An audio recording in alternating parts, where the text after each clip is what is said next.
तो नमस्कार दोस्तों, एक बार फिर से स्वागत है आप सभी का हमारे इस ऑफिशियल यूट्यूब चैनल में। आज की इस वीडियो में हम बात करने जा रहे हैं मोआना 2 नाम की इस मूवी के बारे में, जो कि हाल ही में रिलीज़ हुई है और ये एक फैमिली एडवेंचर मूवी है। मोआना पार्ट 1 भी आ चुका है, जो कि 2016 में देखने को मिला था, और इसका पार्ट 2 अब फाइनली रिलीज़ हो चुका है। तो आज इसी पर डिस्कशन होगा, इसके pre production, releasing, casting, story और साथ ही साथ फैक्ट, डिटेल अपडेट के बारे में पूरी जानकारी मैं आपको इस वीडियो में देने वाला हूँ। तो वीडियो को लाइक कर दे। अब इसके बारे में हम जानना चालू करते हैं। मोआना 2, जिसे कुछ बाजारों में वयाना 2, 3 या ओशिनिया 2, 4 के नाम से भी जाना जाता है, वॉल्ट डिज्नी पिक्चर्स के लिए वॉल्ट डिज्नी एनिमेशन स्टूडियो द्वारा निर्मित एक आगामी अमेरिकी एनिमेटेड संगीतमय साहसिक फिल्म है। मोआना 2016 की अगली कड़ी।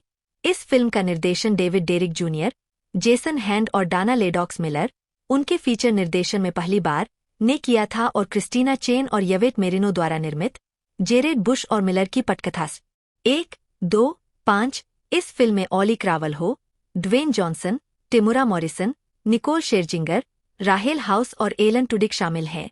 सभी पहली फिल्म से अपनी भूमिकाओं को दोहरा रहे हैं, जिसमें खलेसी लैम्बर्टत्सुडा, रोज माताफियो, डेविड फेन, हुआ लालाइचुंग, अभिमाई फ्रेजर और गेराल्ड राम से शामिल है।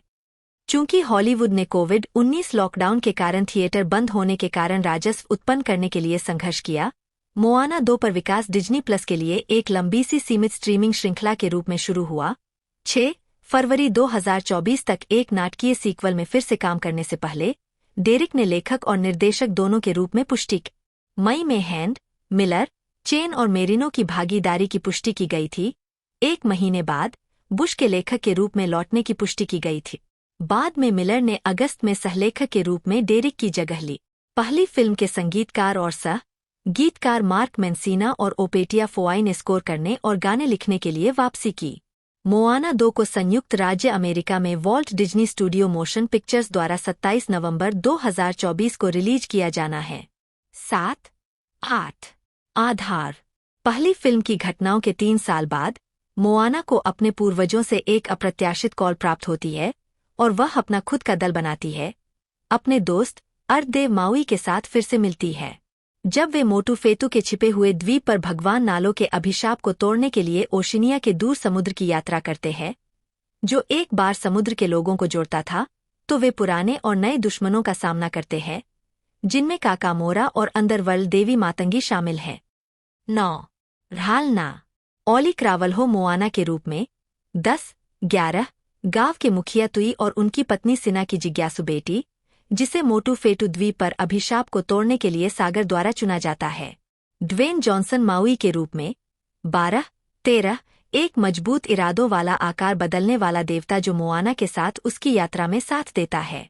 तुई के रूप में टेमुएरा मॉरिसन, मोआना के पिता और मोटुनुई द्वीप के प्रमुख। 9. निकोल शेरजिंगर, सिना, मोआना की मां और मोटुनुई की सरदार। 9. मोआना की छोटी बहन सिमिया के रूप में खलीसी लैम्बर्टत्सुदा। 9. रोज माटाफियो लोटो के रूप में, मोआना के रास्ता खोजने वाले दल की एक बुद्धिमान लेकिन विचित्र सदस्य। 9. डेविड फेन, केल, एक क्रोधी किसान और मोआना के रास्ता खोजने वाले दल का सदस्य। 9. मोनी के रूप में हुलालाई चुंग, मोआना के रास्ता खोजने वाले दल का सदस्य और माउई का प्रशंसक। 9. रेचेल हाउस, ताला, तुई की दिवंगत मां और मोआना की दादी, जो मंटारे की आत्मा के रूप में लौटती है। मातंगी के रूप में अवीमाई फ्रेजर, मोआना और माउई के लिए एक रहस्यमय खतरा। तौताई वासा, मोआना के पूर्वज के रूप में गेराल्ड रैमसे। हेही के रूप में एलन टुडिक। 14. मोआना का पालतू मुर्गा। उत्पादन विकास। दिसंबर 2020 में डिज्नी इन्वेस्टर डे मीटिंग के दौरान वॉल्ट डिज्नी एनिमेशन स्टूडियो के मुख्य रचनात्मक अधिकारी जेनिफर ली ने घोषणा की कि मोआना द सीरीज नामक एक लंबी फॉर्म संगीतमय कॉमेडी श्रृंखला, जो इसी नाम की 2016 की फिल्म पर आधारित है, स्टूडियो में विकास में थी और 2023 में डिज्नी प्लस पर रिलीज के लिए तैयार थी। 6-15 अगस्त 2021 तक यह बताया गया कि ओसनाथ श्योरर एक बार फिर निर्माता के रूप में काम करेंगे। 16 जनवरी 2022 में यह घोषणा की गई कि डेविड डेरिक जूनियर पहली फिल्म के स्टोरी बोर्ड कलाकार की भूमिका को भरने के बाद लेखक और निर्देशक के रूप में काम करेंगे। 17-18 19 श्रृंखला ने फिल्म के लेखक और 2016 की एनिमेटेड फिल्म के पटकथा लेखक जेरेड बुश के अनुसार मोआना के लाइव एक्शन रीमेक के साथ साथ विकास में प्रवेश किए। फरवरी 2024 में डिज्नी के सीईओ बॉब इगर ने घोषणा की कि श्रृंखला को मोआना 2 नामक एक नाटकीय सीक्वल में फिर से तैयार किया गया था, जिसमें डेरिक और श्योरर परियोजना से जुड़े रह। 21 मई में पहले ट्रेलर की रिलीज तक जेसन हैंड और डाना लेडॉक्स मिलर को डेरिक के साथ सहनिर्देशक के रूप में पुष्टि की गई थी, जबकि क्रिस्टीना चेन और यवेट मेरिनो को फिल्म के निर्माता के रूप में श्योरर की जगह लेने के लिए पता चला था। 1 रलाई इस घोषणा के तुरंत बाद की श्रृंखला को एक नाटकीय फीचर फिल्म में पुनर्निर्मित किया जा रहा है। ओली क्रावल्हो और ड्वेन जॉनसन को मोआना और माउई के रूप में अपनी अपनी भूमिकाओं को फिर से निभाने की पुष्टि की गई। 10, 11, 12, 13 जॉनसन ने बाद में पुष्टि की कि वह इसके विकास सहित इसकी अवधारणा के समय से ही इस परियोजना में शामिल थे। उन्होंने कहा, मैं प्रशंसकों को फिल्म, तकनीक, प्रभाव, अत्याधुनिक देखने के लिए इंतजार नहीं कर सकता। हम सभी वास्तव में इसके लिए गए थे। हमने सोचा कि अगर हम किसी ऐसी चीज का सीक्वल बनाने जा रहे हैं जिसे बहुत पसंद किया जाता है, तो वास्तव में इसके लिए जाएं। 12 NAC international animation film festival में कई और कलाकारों का अनावरण किया गया, जिसमें टेमुरा मॉरिसन और निकोल शेरजिंगर नए सदस्यों में मोआना की नई बहन के रूप में खलेसी लैम्बर्टत्सुडा और मोआना के वेफाइंडिंग क्रू के सदस्यों के रूप में रोज माताफियो, डेविड फेन और हुआलालाई चुंग शामिल हैं। 9 एनिमेशन एनिमेशन को वॉल्ट डिज्नी एनिमेशन स्टूडियो के वैंकूवर स्टूडियो में तब संभाला गया था जब इसे एक सीरीज के रूप में विकसित किया जा रहा था, जबकि प्री प्रोडक्शन और स्टोरी बोर्डिंग बरबैंक स्टूडियो में हुई थी। 16 यह वैंकूवर स्टूडियो में बनने वाली पहली फीचर फिल्म है। 16-22 लेकिन यह रिलीज होने वाली पहली परियोजना नहीं है। उस साल की शुरुआत में इवाजू रिलीज हुई थी। NAC international animation film festival में यह पता चला कि दिग्गज मार्क हेन और एरिक गोल्डबर्ग माउई के टैटू के लिए हाथ से तैयार किए गए एनिमेटरों के प्रशिक्षुओं की एक टीम की देखरेख करेंगे। गोल्डबर्ग पहली फिल्म के लिए मिनी माउई के पर्यवेक्षक एनिमेटर थे। 9 संगीत मार्क मैंसिना और ओपेटिया फोआई फिल्म का स्कोर बनाने के लिए वापस आए, जबकि एबिगेल बार्लो और एमिली बेयर ने पहली फिल्म से लिन-मैनुअल मिरांडा की जगह लेते हुए गाने लिखे। 23-24 क्रावल्हो ने कहा कि बार्लो और बेयर, दो युवा महिलाओं की मदद से मोआना की कहानी को आवाज दी गई, जो एक युवा महिला की अपनी राह तलाशने की कहानी है। मैं बार्लो और बेयर से बेहतर जोड़ी के बारे में नहीं सोच सकता था। यह मेरी आवाज का एक नया हिस्सा है। यह फिल्म अनिर्णय के इन समयों में इन कम नोटों को खोदती है जब हम नहीं जानते कि हमें आगे क्या करना चाहिए। इन गीतों में बहुत गहरी परतें हैं। 23 मुक्त करना। डाना लेडॉक्स मिलर फिल्म के 3 निर्देशकों और 2 पटकथा लेखकों में से एक।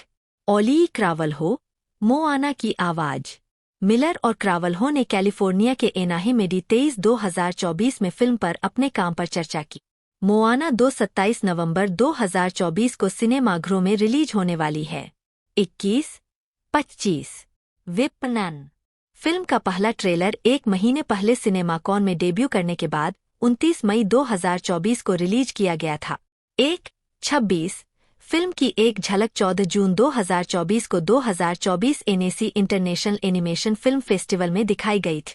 27 ट्रेलर ने सभी प्लेटफार्मों पर अपने पहले 24 घंटों में 178 मिलियन से अधिक बार देखा, जिसने डिज्नी एनिमेटेड फिल्म के लिए अब तक के सबसे ज्यादा देखे जाने वाले ट्रेलर के रूप में एक नया रिकॉर्ड तोड़ दिया। यह रिकॉर्ड पहले फ्रोजन 2 और पिक्सर की इनसाइड आउट 2, जिसमें से बाद वाला ट्रेलर सिनेमाघरों में जुड़ा हुआ था, के पास था।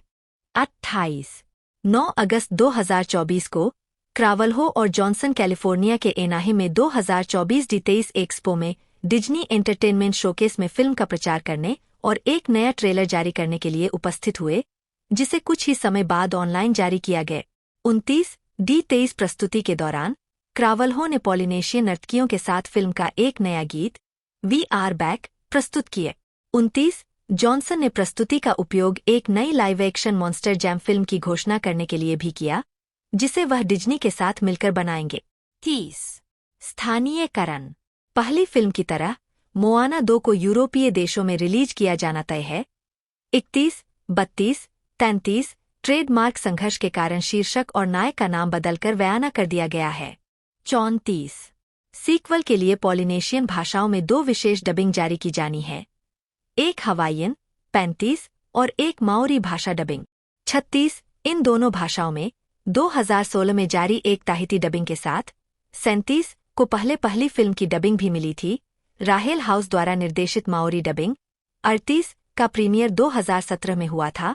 39 जबकि एक हवाईयन का प्रीमियर 2018 में हुआ था, जिसमें ओली क्रावल्हो ने मोआना के रूप में अपनी भूमिका को दोहराया था। 40 ओली क्रावल्हो सीक्वल की हवाईयन डबिंग में भी मुख्य भूमिका निभाने के लिए तैयार है। 35 notes. Walt Disney pictures banner के माध्यम से Walt Disney studio motion pictures द्वारा वितरित। जेरेड बुश, जन्म 12 जून 1974, एक अमेरिकी पटकथा लेखक, निर्माता और निर्देशक है, जिन्होंने 2024 से वॉल्ट डिज्नी एनिमेशन स्टूडियो के मुख्य रचनात्मक अधिकारी के रूप में काम किया है। उन्हें वॉल्ट डिज्नी एनिमेशन स्टूडियो की फिल्म जूटोपिया 2016 के सहलेखन और सहनिर्देशन, फिल्म मोआना 2016 के लेखन और फिल्म एनकांटो 2021 के लिए सर्वश्रेष्ठ एनिमेटेड फीचर के लिए अकादमी पुरस्कार के लेखन, निर्देशन और जीतने के अलावा Disney XD animated series Penn Zero part time hero के सहनिर्माण और कार्यकारी निर्माण के लिए जाना जाता है। 2-3 आजीविका। वह जूटोपिया परियोजना में बहुत पहले ही शामिल हो गए थे। इससे पहले कि यह एक जासूसी फिल्म से पुलिस प्रक्रियात्मक में विकसित हो, वह एक जासूसी फिल्म पर काम करने के लिए उत्साहित थे क्योंकि उनके पिता और दादा दोनों ने केंद्रीय खुफिया एजेंसी के लिए काम किया था। 4 उन्होंने वॉल्ट डिज्नी एनिमेशन स्टूडियो की मोआना की पटकथा भी लिखी। 5 बुश ने animated television series Penn Zero part time hero का सहनिर्माण किया। 6 2021 में बुश ने बायन हॉवर्ड के साथ एक कोलंबियाई जादुई परिवार के बारे में एनकांटो का निर्देशन किया, जिसमें चारिस कास्त्रो स्मिथ सहनिर्देशक थे। 7 बुश ने कास्त्रो स्मिथ के साथ पटकथा का सहलेखन भी किया। 19 सितंबर 2024 को डिज्नी एनिमेशन ने घोषणा की कि मुख्य रचनात्मक अधिकारी जेनिफर ली फ्रोजन 3 को निर्देशित करने और लिखने और फ्रोजन 4 को लिखने और कार्यकारी निर्माता बनने के लिए उस पद से हट रही है। 1 बुश को उनके उत्तराधिकारी के रूप में नामित किया गया। 1. फिल्मोग्राफी।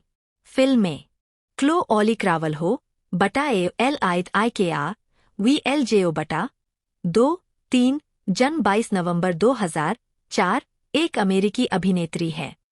उन्होंने 16 साल की उम्र में डिज्नी की एनिमेटेड संगीतमय फिल्म मोआना 2016 में शीर्षक चरित्र की आवाज के रूप में अभिनय की शुरुआत की। 5, 6, 7 उन्होंने NBC drama series rise 2018, Netflix drama film all together now 2020, अलौकिक comedy Derby and the dead 2022, Amazon prime video science fi series power 2023, Disney channel की animated series Hailey's on it और मीन गर्ल्स म्यूजिकल के 2024 के film रूपांतरण में अभिनय किया। प्रारंभिक जीवन और शिक्षा। क्रावल्हो का जन्म कोहाला, हवाई में हुआ था। 4 और वे चीनी मूल निवासी हवाईयन, प्यूर्टो रिकान, पुर्तगाली और आयरिश वंश की है। 8, 9 जिस समय उन्होंने अपनी सफलता बनाई वह अपनी मां के साथ मिलिलानी, हवाई में रह रही थीं और हाई स्कूल के अपने पहले वर्ष में थीं। कमेहामे स्कूल के कपालामा परिसर में ग्ली क्लब 10, 11 में सोप्रानो गा रही थी। 12 जून 2021 में क्रावल्हो ने घोषणा की कि उन्हें कोलंबिया विश्वविद्यालय में स्वीकार कर लिया गया है और बाद में उन्होंने खुलासा किया कि वह पर्यावरण विज्ञान में पढ़ाई करने की योजना बना रही हैं। 13, 14 आजीविका। क्रावल्हो ने 2016 की एनिमेटेड फिल्म मोआना में शीर्षक चरित्र के रूप में अभिनय किया। उसने कहा है कि वह शुरू में भूमिका के लिए ऑडिशन नहीं देने जा रही थी क्योंकि पहले से ही इतने सारे बेहतरीन सबमिशन थे कि उसे नहीं लगा कि उसे कोशिश करने की जरूरत है। 15 हालांकि ओहू में एक प्रतिभा एजेंट ने उसे एक चैरिटी वीडियो प्रतियोगिता के माध्यम से खोजा और उसे भूमिका के ऑडिशन के लिए लॉस एंजल्स ले आए। 9, 16 कास्टिंग निर्देशक राहेल सटन ने कहा है कि क्रावल्हो सैकड़ों अभिनेत्रियों में से ऑडिशन देने वाली अंतिम व्यक्ति थी। 9, 17 फरवरी 2017 में यह घोषणा की गई कि उन्हें एनबीसी नाटक राइज के लिए पायलट में लिया गया था, जिसे 4 मई 2017 को श्रृंखला में आदेश दिया गया था। 18, 19 श्रृंखला का प्रीमियर 13 मार्च 2018 को हुआ था, लेकिन एनबीसी ने कम रेटिंग के कारण 15 मई 2018 को श्रृंखला को रद्द कर दिए। 20 मई 2017 में उन्होंने राष्ट्रीय मेमोरियल डे कॉन्सर्ट में राष्ट्रगान गाए। उद्धरण वांछित नवंबर 2017 में क्रावल्हो ने घोषणा की कि वह पहली हवाईयन भाषा में डब की गई डिज्नी फिल्म में मोआना के रूप में अपनी भूमिका को फिर से करने जा रही थी। 21, 22 डब की गई मोआना का प्रीमियर 10 जून 2018 को हुआ। 23, 5 नवंबर 2019 को क्रावल्हो ने एबीसी के द लिटिल मरमेड लाइव में एरियल का किरदार निभाया, जो द लिटिल मरमेड का लाइव एक्शन कॉन्सर्ट प्रस्तुतिकरण है। 24, 25 2020 में उन्होंने नेटफ्लिक्स के लिए ब्रेट हेली द्वारा निर्देशित ऑल टुगेदर नाउ में अभिनय किया। 26 क्रावल्हो ने 2018 और 2021 में वॉल्ट डिज्नी वर्ल्ड में डिज्नी के कैंडल लाइट प्रोसेशन में 2 बार अतिथि कथावाचक के रूप में प्रदर्शन किया है। 27 2020 में क्रावल्हो ने एक्टिंग फॉर ए कॉज में भाग लिया, जो ब्रैंडो क्रॉफर्ड द्वारा निर्मित, निर्देशित और निर्मित एक लाइव क्लासिक प्ले और स्क्रीन प्ले रीडिंग सीरीज है। 28 क्रावल्हो ने the importance of being Earnest में ग्वेंडोलेन फेयरफैक्स, 29 हेमलेट में लैटिस, प्राइड एंड प्रेजुडिस में लेडी कैथरीन और फेरिस बुएलर्स डे ऑफ में जेनी बुएलर की भूमिका निभा। रीडिंग ने माउंट सिनाई मेडिकल सेंटर सहित गैर लाभकारी चैरिटी के लिए धन जुटाए। 18 नवंबर 2021 को यह घोषणा की गई कि Carvalho animated comedy adventure series Hailey's on it में शीर्षक चरित्र हेली को आवाज देंगे, जिसका प्रीमियर 8 जून 2023 को डिज्नी चैनल पर होगा। 30 उनकी science fiction drama series power में भी भूमिका है, जहां वह जोस क्लेरी लोपेज की भूमिका निभाती है, जो एक किशोरी है जो विद्युत शक्तियों का विकास करती है, और मीन गर्ल्स में जेनिस इमिएके के रूप में स्टेज म्यूजिकल मीन गर्ल्स का 2024 का फिल्म रूपांतरण है। उद्धरण आवश्यक 2023 में यह घोषणा की गई कि क्रावल्हो मोआना के आगामी लाइव एक्शन रूपांतरण पर एक कार्यकारी निर्माता होंगी, लेकिन वह शीर्षक भूमिका को फिर से नहीं निभाएंगी। उन्होंने 2024 में कहा कि मेरे लिए यह बहुत महत्वपूर्ण है कि मैं प्रशांत द्वीप वंश की अगली युवा महिला को यह जिम्मेदारी सौंपूं। 31 जुलाई 2024 में यह घोषणा की गई कि क्रावल्हो 16 सितंबर से शुरू होने वाले कैबरे के ब्रॉडवे प्रोडक्शन में सैली बाउल्स की भूमिका संभालेंगे। 32 व्यक्तिगत जीवन। अप्रैल 2020 में क्रावल्हो ने खुद को उभयलिंगी बताए। 33 जनवरी 2024 में क्रावल्हो ने खुलासा किया कि उन्हें एह्लर्स-डानलोस सिंड्रोम है। 34 2023 के इजराइल-हमास युद्ध के दौरान क्रावल्हो आर्टिस्ट 4 सीजफायर के सदस्य बन गए और समूह के खुले पत्र पर हस्ताक्षर किए जिसमें जो बिडेन से युद्ध को समाप्त करने के लिए युद्ध विराम की सुविधा देने का आग्रह किया गया। 35 फिल्मोग्राफी। पतली परत। ऑली क्रावल्हो की फिल्मों की सूची। वर्ष शीर्षक भूमिका नोट्स। 2016 मोआना आवाज अंग्रेजी और हवाईयन भाषा में डबिंग 23। 2018 राल्फ ने इंटरनेट को तोड़ा मोआना आवाज। 2020 सब एक साथ हेम्बर एपल्टन। 2022 कुचलना एजे कैंपोस डार्बी और मृत कैप्री डोनह्यू। 2023 एक बार एक स्टूडियो पर मोआना आवाज लघु फिल्म 36। 2024 लड़कियों का मतलब जेनिस इमीके 37। मोआना 2 मोआना आवाज अंग्रेजी और हवाईयन भाषा में डबिंग 38 39। 2026 मोआना केवल कार्यकारी निर्माता। मॉरिसन जून जुलाई 2008 में 6 सप्ताह के लिए डॉ होन रोपाटा की भूमिका निभाने के लिए शॉर्टलैंड स्ट्रीट लौट आए। 2008 में मॉरिसन न्यूजीलैंड के skit comedy television show pulp sport में भी दिखाई दिए, जहां उन्होंने एक स्केच में उनका क्लोन होने का मजाक उड़ाया था। मॉरिसन कई डीसी कॉमिक्स से संबंधित फिल्मों में दिखाई दिए हैं।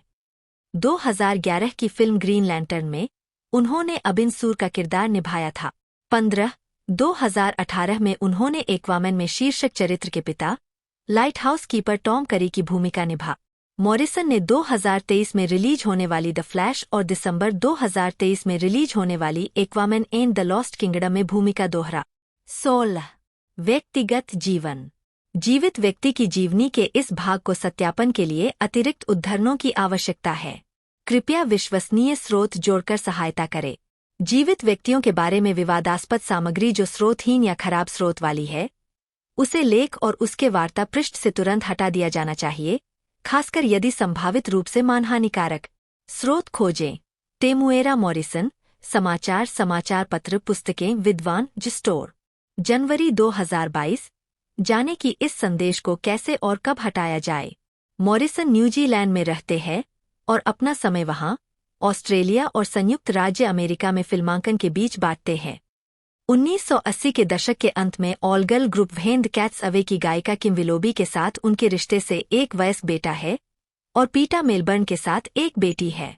मॉरिसन की पार्टनर एशली हाउडेन सैडलियर है।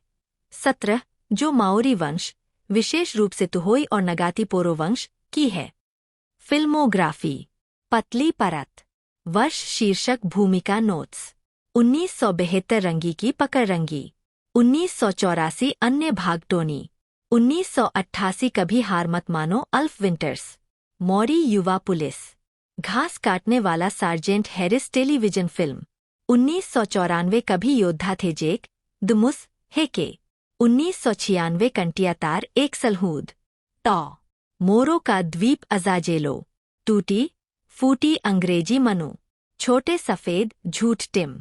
मार खाने वाला लड़का Jack television film. 1997 speed 2 cruise control प्रथम अधिकारी जूलियानो। 1998 6 दिन 7 रातें जगा। 1999 टूटे हुए दिल का क्या होता है। जेक द मुस हेके। शाम से सुबह तक 3 जल्लाद की बेटी Mauricio Bata the hangman direct to video. 2000 ऊर्ध्वाधर सीमा मेजर रसूल। 2001 टेडी धरती विल बेस्टियन। इहाका कुंद यंत्र Tito Ihaka television film. 2002 Star Wars episode 2 clones का हमला जांगो फेट। क्लोन ट्रूपर्स आवाज बॉडी टेलर द्वारा निभाई गई। 18-19।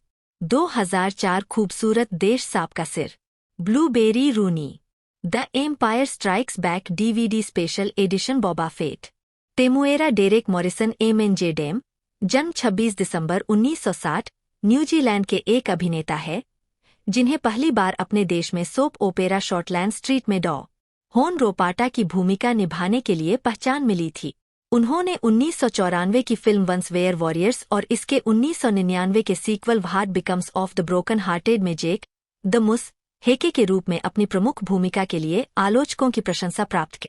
न्यूजीलैंड के बाहर मॉरिसन को स्टार वार्स मल्टीमीडिया फ्रेंचाइजी में उनके काम के लिए जाना जाता है, जिसमें उन्होंने जंगो फेट की भूमिका निभाई है, और साथ ही उनके कई जेनेटिक क्लोन भी शामिल हैं, जिनमें क्लोन ट्रूपर्स और जंगो का क्लोन बेटा बोबा शामिल है। उन्होंने 2002 की film attack of the clones में जंगो की भूमिका की शुरुआत की थी। मॉरिसन ने 2004 में द एम्पायर स्ट्राइक्स बैक के पुनः रिलीज विभिन्न स्टार वार्स वीडियो गेम में बोबा फेट की आवाज प्रदान की, और वह द मैंडलोरियन 2019 वर्तमान के दूसरे सीजन और spin show the book of Boba Fett 2021 से 2022 में बोबा को पूरी तरह से चित्रित करेंगे। मॉरिसन को डिज्नी की मोआना 2016 में शीर्षक चरित्र के पिता चीफ ट्वी की आवाज देने और DCU फिल्मों एक्वामैन 2018, द फ्लैश और Aquaman and the lost kingdom दोनों 2023 में आर्थर करी के पिता टॉम करी की भूमिका निभाने के लिए भी जाना जाता है। प्रारंभिक जीवन। मॉरिसन का जन्म 26 दिसंबर 1960 को न्यूजीलैंड के उत्तरी द्वीप पर रोटोरुआ शहर में हुआ था। वह हाना मॉरिसन, नी स्टैफोर्ड और संगीतकार लॉरी मॉरिसन के बेटे हैं।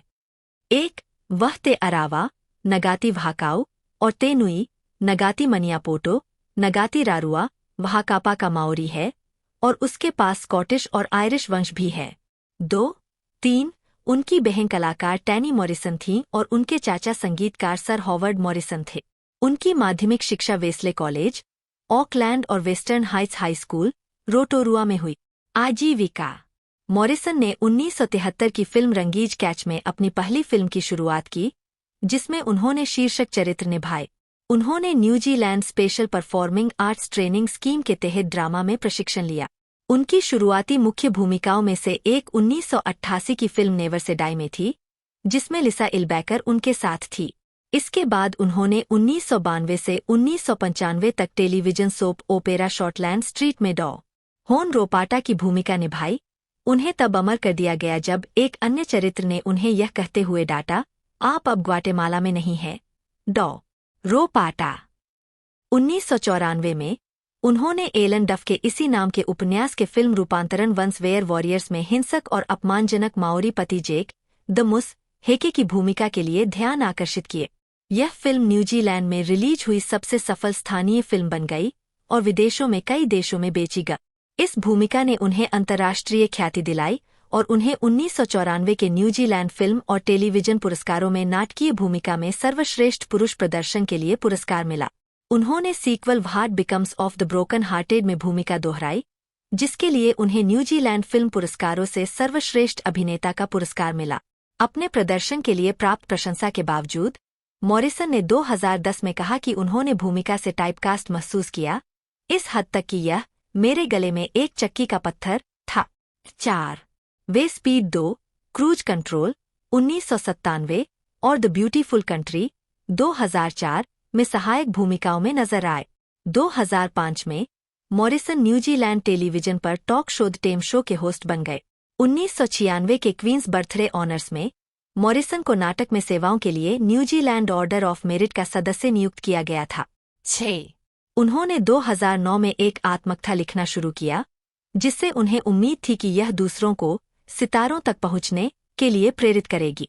7 उन्होंने नवंबर 2014 के अंत में सोनी म्यूजिक एंटरटेनमेंट एनजेड के माध्यम से अपना पहला एल्बम टेम रिलीज किया। इस एल्बम में उन गानों के कवर शामिल हैं जिन्हें उनके पिता और चाचा सर हॉवर्ड मॉरिसन स्थानीय स्थानों पर तब गाते थे जब वह बड़े हो रहे थे। 8 स्टार वार्स। मॉरिसन 2002 की film star Wars episode 2 attack of the clones में बाउंटी शिकारी जांगो फेट की भूमिका के साथ न्यूजीलैंड के बाहर दर्शकों के लिए व्यापक रूप से जाने गए। फिल्म के कथानक का एक हिस्सा जांगो के डीएनए के साथ बनाए गए क्लोनों की एक सेना को शामिल करता है। मॉरिसन ने क्लोनों के लिए आवाज अभिनय भी प्रदान किया। 9 वह star Wars episode 3 revenge of the Sith में कई क्लोनों के रूप में फिर से दिखाई दिए और जेसन विंगरिंग की आवाज को बदलते हुए मूल स्टार वार्स 3 के 2004 के डीवीडी री रिलीज में चरित्र बोबा फेट जांगो के क्लोन बेटे की पंक्तियों को फिर से रिकॉर्ड किए। मॉरिसन ने तब से लुकास आर्ट्स द्वारा निर्मित कई स्टार वार्स वीडियो गेम में जांगो फेट और उनके क्लोन को चित्रित किया है। उन्होंने स्टार वार्स रिपब्लिक कमांडो 2005 में क्लोन कमांडो बॉस की भूमिका निभाई, स्टार वार्स बैटलफ्रंट 2004 में सभी सैनिकों की आवाज दी और इसके सीक्वल बैटलफ्रंट 2 2005 में जांगो और बोबा फेट दोनों को आवाज दी। मॉरिसन ने स्टार वार्स बाउंटी हंटर 2002 में जांगो के रूप में अपनी भूमिका दोहराई, जो कि चरित्र के आसपास केंद्रित एक गेम था, और Lego Star Wars the video game 2005 अपने क्लोन के साथ, लेकिन बाद में उन्हें श्रेय नहीं दिया गया था। उन्होंने 2006 के game Star Wars Empire 8 war. Morrison ने द मैंडलोरियन 2020 के दूसरे सीजन में पहली बार बोबा फेट को शारीरिक रूप से चित्रित किए। 10 शो में मॉरिसन चरित्र के एक वृद्ध अनुभवी संस्करण को चित्रित करते हैं। 11 मॉरिसन के फेट के चेहरे पर भारी निशान है और अपने कवच को पुनः प्राप्त करने और बहाल करने से पहले वह गहरे रंग के वस्त्र पहनता है। मॉरिसन का कहना है कि शारीरिक रूप से घिसे पिटे रूप के साथ उन्होंने अपनी आवाज को और अधिक कर्कश बनाने के लिए समायोजित किया, जैसे कि बोबा के मुखर तार उसके पिछले आघात से प्रभावित थे। भूमिका के साथ मॉरिसन फेट के चित्रण में अपनी खुद की माओरी संस्कृति का एक हिस्सा लाने में भी सक्षम थे। द न्यूयॉर्क टाइम्स के साथ एक साक्षात्कार में उन्होंने कहा कि वह उस तरह की भावना और ऊर्जा लाना चाहते थे जिसे हम वेरुआ कहते हैं। भूमिका में 11 2020 में हिट सीरीज द मैंडलोरियन के स्पिन ऑफ की घोषणा की गई, जिसका शीर्षक the book of Boba Fett था। 12 मॉरिसन ने बोबा फेट के रूप में अपनी भूमिका को दोहराया। 12 1983 की film written of the JD की घटनाओं के बाद फेट के जीवन का अनुसरण करते हुए सीरीज का प्रीमियर 29 दिसंबर 2021 को हुआ। 13 2022 में मॉरिसन ने ओबी-वान केनोबी टीवी सीरीज में एक बेघर अनुभवी क्लोन ट्रूपर के रूप में एक कैमियो उपस्थिति दर्ज की। 14 और अहसोका के एक एपिसोड में रेक्स और अन्य क्लोनों को आवाज दी। अन्य भूमिकाएं 2001 से 2002 ईडन का क्रश। 2001 में शेरजिंगर की मां ने WB के शो पॉपस्टार्स USA के लिए एक विज्ञापन देखा। 13 एक रियलिटी सीरीज जिसका उद्देश्य एक संगीत समूह के गठन से लेकर उनके डेब्यू एल्बम की रिकॉर्डिंग तक का वर्णन करना था। 23 वार्नर ब्रदर्स की छाप लंदन साई रिकॉर्ड्स ने बैंड के नामकरण से पहले समूह के साथ एक रिकॉर्डिंग अनुबंध पर हस्ताक्षर किए और इसकी सदस्यता को अंतिम रूप दिया, क्योंकि समूह को नेटवर्क टेलीविजन के घंटों का प्रदर्शन प्राप्त होगा। 24 शुरुआत में ऑडिशन के लिए अनिच्छुक, शेरजिंगर ने बाद में अन्यथा चुना क्योंकि उसने इसे लॉस एंजल्स की यात्रा करने के अवसर के रूप में देखा। 13 अपने ऑडिशन के लिए उन्होंने डॉली पार्टन के गाने I will always love you का व्हिटनी ह्यूस्टन का संस्करण गाया और एना मारिया लोम्बो, मेले मिसाजोन, इवेट सोसा और रोसना तवारेज के साथ मिलकर लड़कियों के समूह ईडन क्रश की स्थापना।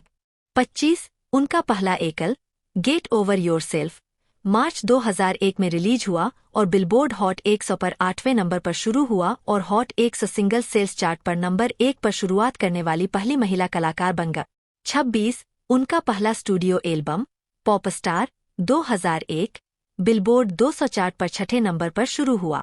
27 वे एन सिंक और जेसिका सिम्पसन के साथ दौरे पर गए, लेकिन साल के अंत तक उनका लेबल दिवालिया हो गया और समूह भंग हो गए। 28 इस दौरान द ब्लैक आइड पीज के फ्रंटमैन विल.i.एम ने शेरजिंगर को समूह का सदस्य बनने के लिए संपर्क किया। 29 बैंड के विघटन के बाद शेरजिंगर ने अभिनय की ओर रुख किया और माई वाइफ एंड किड्स 2002 जैसे टेलीविजन शो में अतिथि भूमिका निभाई और स्वतंत्र कॉमेडी चेजिंग पापी 2003 में कैमियो किए। 30 2003 से 2009 द पुसी कैट डॉल्स। मुख्य लेख द पुसी कैट डॉल्स। 2006 में पुसी कैट डॉल्स का प्रदर्शन। अगस्त 2003 में एक एकल रिकॉर्डिंग अनुबंध का विकल्प चुनते हुए शेरजिंगर ने अपने हवाईयन पारिवारिक नाम निकोल किया के तहत अपनी स्वयं की लिखित सामग्री की एक डेमो सीडी के साथ न्यूयॉर्क में अरिस्टा रिकॉर्ड्स के कार्यालय की यात्रा। उसके प्रदर्शन को शहरव्यापी ब्लैकआउट द्वारा बाधित किया गया था और उसे छोड़ने के लिए मजबूर किया गया था। इस बीच रॉबिन एंटिन बर्लेस्क मंडली पुसी कैट डॉल्स के निर्माता ने इंट्रोस्कोप रिकॉर्ड्स के साथ एक संयुक्त उद्यम बनाया और रिकॉर्ड निर्माता जिमी इयोवाइन और रॉन फेयर के साथ एक अलग रिकॉर्डिंग समूह के लिए एक खुला ऑडिशन शुरू किए। 31 will.i.am द्वारा ईओवाइन को शेरजिंगर की सिफारिश करने के बाद 29 और एक एकल सौदा प्राप्त करने की उम्मीद में उन्होंने दिसंबर 2003 30-32 प्रमुख गायक के रूप में शेरजिंगर ने अधिकांश गायन की जिम्मेदारी संभाली और वे समूह के एकमात्र सदस्य हैं जिन्हें उनके डेब्यू एल्बम पीसीडी में गीत लेखन का श्रेय दिया गया, जिसे सितंबर 2005 में रिलीज किया गया था। 32 एल्बम के पहले डोंट चा आया था, जो उनकी अंतर्राष्ट्रीय सफलता बन गया। बिलबोर्ड हॉट 100 पर नंबर 2 पर पहुंच गए। 33 एल्बम ने अन्य हिट स्टिक विथ यू और बटन्स को जन्म दिया, जिनमें से पूर्व को 49वें वार्षिक ग्रैमी अवार्ड्स में गायन के साथ एक युगल या समूह द्वारा सर्वश्रेष्ठ पॉप प्रदर्शन के लिए नामित किया गया था।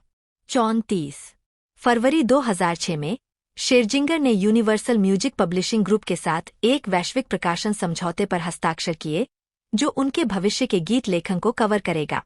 35 मुख्य गायिका के रूप में उनके काम ने शेरजिंगर की लोकप्रियता को और बढ़ाया क्योंकि उन्होंने अपने संगीत पर काम करना जारी रखा। शेरजिंगर की पहली एकल रिकॉर्डिंग अवंत के लाई अबाउट अस पर एक फीचर थी, जिसे जुलाई 2006 में रिलीज किया गया था और बाद में डिडी के साथ कम टू मी पर सहयोग किया, जो यूएस बिलबोर्ड हॉट 100 पर शेरजिंगर का पहला एकल शीर्ष 10 हिट बन गए। 36 मार्च 2007 में शेरजिंगर ने घोषणा की कि उनके डेब्यू स्टूडियो एल्बम का शीर्षक हर नेम इज निकोल होगा और शुरुआत में इसे गर्मियों के अंत में रिलीज करने के लिए निर्धारित किया गया था। 32-37 इस परियोजना से 4 एकल रिलीज किए गए। व्हाट एवर यू लाइक, जिसमें टीआई शामिल है, बेबी लव, जिसमें will.i.am शामिल है, सुपरविलेन और पुआ केनिकेनी। हालांकि सभी बिलबोर्ड चार्ट पर कोई महत्वपूर्ण प्रभाव डालने में विफल रहे। 32 हालांकि बेबी लव अंतर्राष्ट्रीय क्षेत्रों में एक मध्यम सफलता थी। कई बार पीछे हटने के बाद 30 शेरजिंगर ने एल्बम से कोई और एकल रिलीज न करने का फैसला किया और उनके अनुरोध पर हर नेम इज निकोल को अंततः बंद कर दिया गया और डॉल के दूसरे एल्बम पर अपना ध्यान केंद्रित किए। 38-39 पुसीकैट डॉल्स ने 10 मार्च 2008 को फारस की खाड़ी क्षेत्र में स्थित अमेरिकी सेना के शिविर में एक लाइव संगीत कार्यक्रम के दौरान 2000 से अधिक अमेरिकी और गठबंधन सेवा सदस्यों के लिए प्रदर्शन किए। पुसीकैट डॉल्स का दूसरा और अंतिम एल्बम डॉल डोमिनेशन 23 सितंबर 2008 को संयुक्त राज्य अमेरिका में जारी किया गया था और बिलबोर्ड 200 पर चौथे नंबर पर पहुंच गए। 40 एल्बम में एकल व्हेन आई ग्रो अप और आई हेट दिस पार्ट शामिल थे, जो बिलबोर्ड हॉट 100 पर क्रमशः 9वें और 11वें नंबर पर पहुंच गए। 41 दोनों गाने मूल रूप से शेरजिंगर के एकल प्रयास के लिए रिकॉर्ड किए गए थे। 42 अगले वर्ष समूह ने दुनिया भर में डॉल डोमिनेशन टूर शुरू किया, जो 18 जनवरी 2009 को शुरू हुआ। 43 दौरे पर रहते हुए शेरजिंगर को फिल्म स्लमडॉग मिलियनेयर 2008 से जय हो के पॉप संस्करण को फिर से लिखने के लिए कहा गया। 44 इस गाने का शीर्षक जय हो यू आर माई डेस्टिनी था, जिसमें AR रहमान और पुसीकैट डॉल्स को श्रेय दिया गया था, जबकि शेरजिंगर को एक विशेष कलाकार के रूप में श्रेय दिया गया था, जिससे समूह के भीतर असंतोष पैदा हुआ था। 45 यह गाना 17 देशों में नंबर 1 पर पहुंच गया। अमेरिका में यह बिलबोर्ड हॉट 100 पर 15वें स्थान पर पहुंच गया। 85 स्थानों पर चार्ज करने के बाद परिणामस्वरूप 100वें नंबर से सबसे बड़ी साप्ताहिक छलांग लगा। 46 5 अप्रैल 2009 को शेरजिंगर ने रेसलमेनिया 106 में ह्यूस्टन, टेक्सास के रिलायंस स्टेडियम में अमेरिका द ब्यूटीफुल का प्रदर्शन किया। 47 अगस्त 209 में दौरे के समापन के बाद समूह ने एकल करियर को आगे बढ़ाने के लिए एक अंतराल की घोषणा की। 48-49 सारा बैरेलिस द्वारा प्रतिस्थापित किए जाने से पहले वह दूसरे सीजन के लिए लौटी। 50 निकोल शेरजिंगर बटाव RZ R बटा शोर्ट जिंग R जन निकोल प्रस्कोविया एलिकोलानी वैलियंटे 29 जून 1978 एक अमेरिकी गायिका, गीतकार, नर्तकी, अभिनेत्री और टेलीविजन व्यक्तित्व है। वह 2003 से 2010 के बीच R&B पॉप समूह और नृत्य समूह द पुसीकैट डॉल्स की सदस्य थी। दुनिया भर में केवल 2 एल्बम और 55 मिलियन से अधिक रिकॉर्ड बिकने के साथ द पुसीकैट डॉल्स दुनिया के सभी समय के सबसे अधिक बिकने वाले महिला समूहों में से एक बन गया। 5-6-7 होनोलुलु हवाई में जन्मी और लुइसविले, केंटकी में पली ब्री शेरजिंगर ने 14 साल की उम्र में अभिनय करना शुरू किया और राइट स्टेट यूनिवर्सिटी में संगीत थिएटर का अध्ययन किए। संगीत में करियर बनाने की चाह में शेरजिंगर ने कॉलेज छोड़ दिया और American rock band days of the new के साथ दौरा किया। इससे पहले कि उन्हें ईडन क्रश के साथ हल्की सफलता मिले, जो WB के प्रतिभा प्रतियोगिता शो पॉप स्टार्स के माध्यम से लड़कियों का एक समूह बना था। छोटी मोटी अभिनय भूमिकाएं निभाने के बाद शेरजिंगर पुसी कैट डॉल्स की प्रमुख गायिका बन गई। शेरजिंगर ने समूह के बाहर एक एकल करियर बनाया। उनका पहला album her name is Nicole, इसके प्रचार एकल से अपर्याप्त व्यावसायिक प्रतिक्रिया के कारण बंद कर दिया गया था। हालांकि उनका पहला एल्बम किलर लव 2011 के रूप में जारी किया गया था। दोनों एल्बम घरेलू स्तर पर चार्ट में जगह बनाने में असफल रहे, हालांकि उन्हें अंतर्राष्ट्रीय चार्ट पर मध्यम सफलता मिली। 8 शेरजिंगर ने टेलीविजन टैलेंट शो में जज के रूप में काम किया है, जिसमें द सिंफ 2009 से 2010, the x factor US 2011, the x factor UK 2012 से 2013, 2016 से 2017, ऑस्ट्रेलियाज गॉट टैलेंट 2019 और द मास्क सिंगर 2019 से 2023 शामिल हैं। 2010 में उन्होंने टेलीविजन डांसिंग प्रतियोगिता show dancing with the stars में भाग लिया, जिसमें उन्होंने जीत हासिल की। इस अवधि के दौरान उनके अन्य कामों में कैट्स 2014 और सनसेट बुलेवार्ड 2023 से 2024 में उनकी नाटकीय भूमिकाएं, साथ ही Disney animated film Moana 2016, television film Dirty Dancing 2017 और टेलीविजन स्पेशल एनी लाइव 2021 में भूमिकाएं शामिल हैं। अपने करियर के दौरान शेरजिंगर को 1 ग्रैमी और 2 लॉरेंस ओलिविये पुरस्कारों के लिए नामांकन प्राप्त हुए हैं। उन्होंने 2023 में सनसेट बुलेवार्ड के वेस्ट एंड पुनरुद्धार में नोर्मा डेसमंड के रूप में अपने प्रदर्शन के लिए एक संगीत में सर्वश्रेष्ठ अभिनेत्री के लिए 2024 लॉरेंस ओलिविये पुरस्कार जीता। 9 उनके अन्य उपक्रमों में कपड़ों की लाइनें और एक खुशबू शामिल हैं। साथ ही साथ विशेष ओलंपिक के लिए एक राजदूत और यूनिसेफ यूके के समर्थक के रूप में भी काम किया है। 10 प्रारंभिक जीवन। निकोल प्रास्कोविया एलिकोलानी वैलिएंट का जन्म 29 जून 1978 को होनोलुलु, हवाई में हुआ था। 11 उनके पिता फिलिपिनो मूल के अल्फोंसो वैलिएंट थे और उनकी मां रोजमेरी मूल निवासी हवाईयन और यूक्रेनी मूल की थी। 9 जब निकोल 2 साल की थीं तब अल्फोंसो ने परिवार छोड़ दिया था। 9 इसके बाद रोजमेरी ने जर्मन अमेरिकी गैरी शेरजिंगर से शादी की, जिन्होंने निकोल को गोद लिया और जिनका उपनाम उसने अंततः अपना लिया। उसकी एक छोटी बहन है, केला। 13 जब निकोल 6 साल की थी तो वे लुइसविले, केंटकी चले गए। 13 जहां उसकी मां एक क्लर्क थी और उसके सौतेले पिता एक वेल्डर थे। शेरजिंगर ने अपने पालन पोषण को मुश्किल बताया क्योंकि वह बिना ज्यादा पैसों के बड़ी हुई। 13 अपने दादा के पुजारी होने के कारण। 15 शेरजिंगर का पालन पोषण रोमन कैथोलिक के रूप में हुआ और वह खुद को वास्तव में मजबूत धार्मिक विश्वासों के साथ रूढ़िवादी मानती थी और अपनी मां को गर्व महसूस कराने के लिए सप्ताह में 2 बार चर्च जाती थी। 16 14 साल की उम्र में वह लुइसविले के एक्टर्स थिएटर में शामिल हो गईं, जहां उन्हें उनके पहले पेशेवर नाटक ला बेट में कास्ट किया गया था।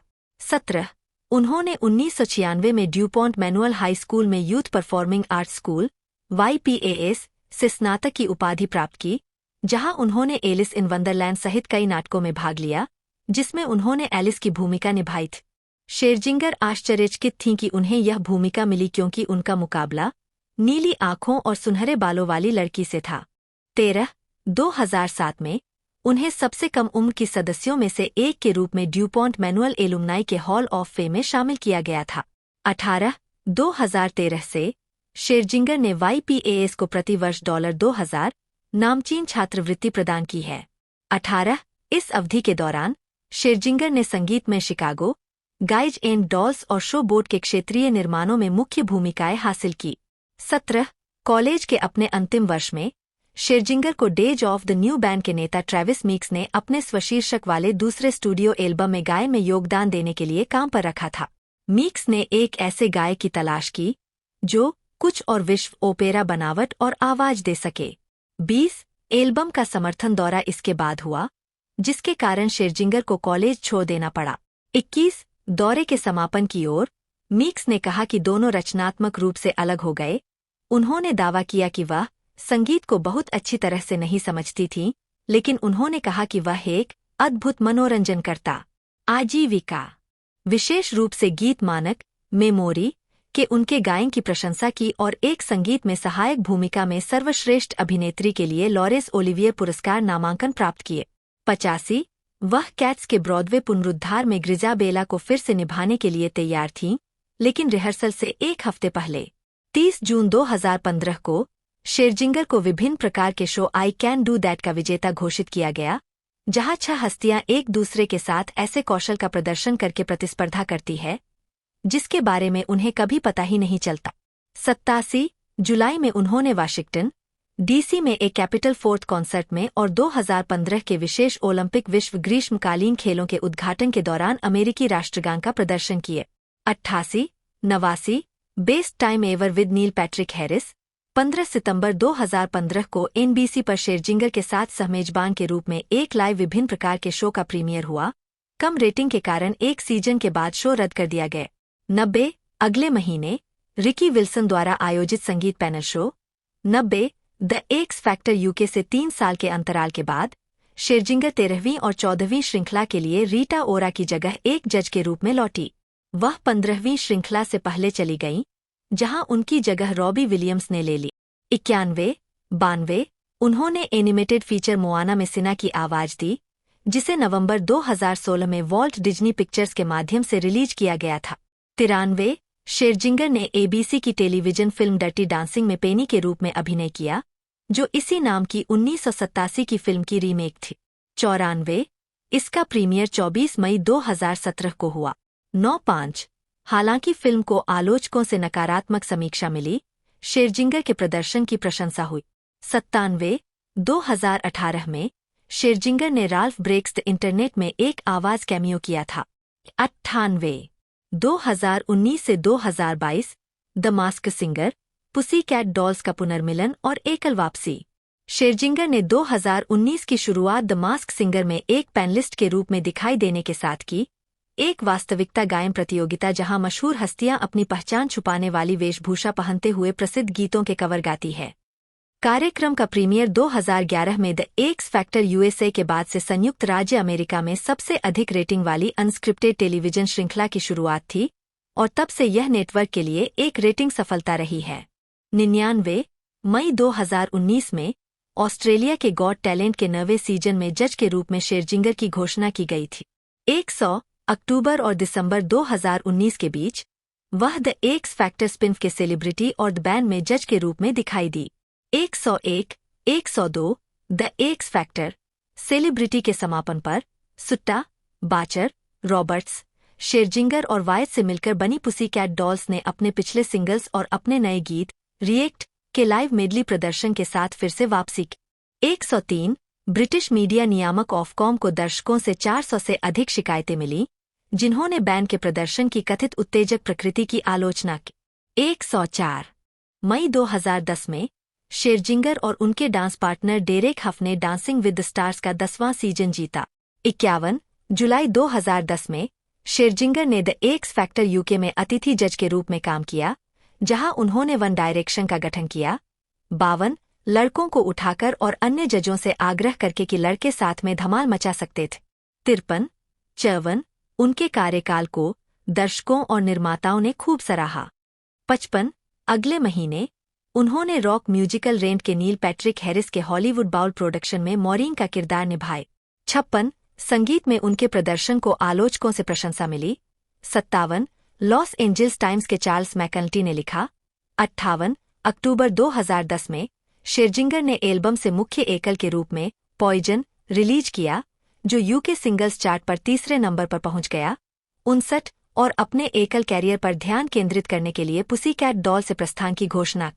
7 न्यू जर्सी के न्यूयॉर्क में द एक्स फैक्टर के ऑडिशन में शेरजिंगर पहुंचते हुए उनका पहला एल्बम किलर लव 21 मार्च 2011 को यूनाइटेड किंगडम में रिलीज किया गया था।